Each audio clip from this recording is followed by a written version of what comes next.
James chapter 1.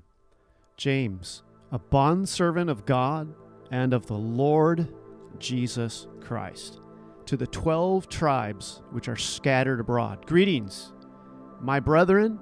Count it all joy when you fall into various trials, knowing that the testing of your faith produces perseverance.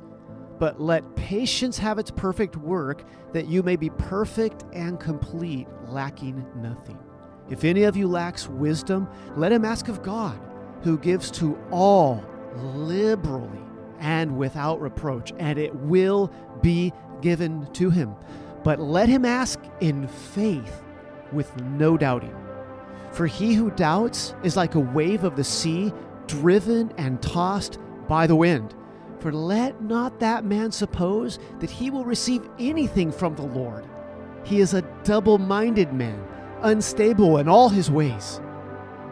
Let the lowly brother glory in his exaltation, but the rich in his humiliation, because as a flower of the field he will pass away. For no sooner has the sun risen with a burning heat than it withers the grass, its flower falls, and its beautiful appearance perishes. So the rich man also will fade away in his pursuits. Blessed is the man who endures temptation, for when he has been approved, he will receive the crown of life which the Lord has promised to those who love him. Let no one say when he is tempted, I am tempted by God. For God cannot be tempted by evil, nor does he himself tempt anyone. But each one is tempted when he is drawn away by his own desires and enticed. Then, when desire is conceived, it gives birth to sin. And sin, when it is full grown, brings forth death. Do not be deceived, my beloved brethren. Every good gift and every perfect gift is from above and comes down from the Father of lights, with whom there is no variation or shadow of turning. Of his own will he brought us forth by the word of truth, that we might be a kind of first fruits of his creatures. So then, my beloved brethren, let every man be swift to hear, slow to speak, slow to wrath, for the wrath of man does not produce the righteousness of God.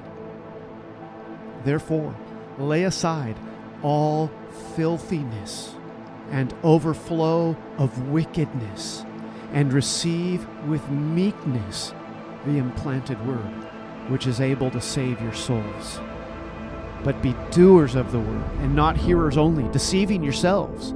For if anyone is a hearer of the word and not a doer, he is like a man observing his natural face in a mirror. For he observes himself, goes away, and immediately forgets what kind of man he was. But he who looks into the perfect law of liberty and continues in it, and is not a forgetful hearer, but a doer of the word, this one will be blessed in what he does. If anyone among you thinks he is religious and does not bridle his tongue, but deceives his own heart, this one's religion is useless. Pure and undefiled religion before God and the Father is this: to visit orphans and widows in their trouble, and to keep oneself unspotted from the world.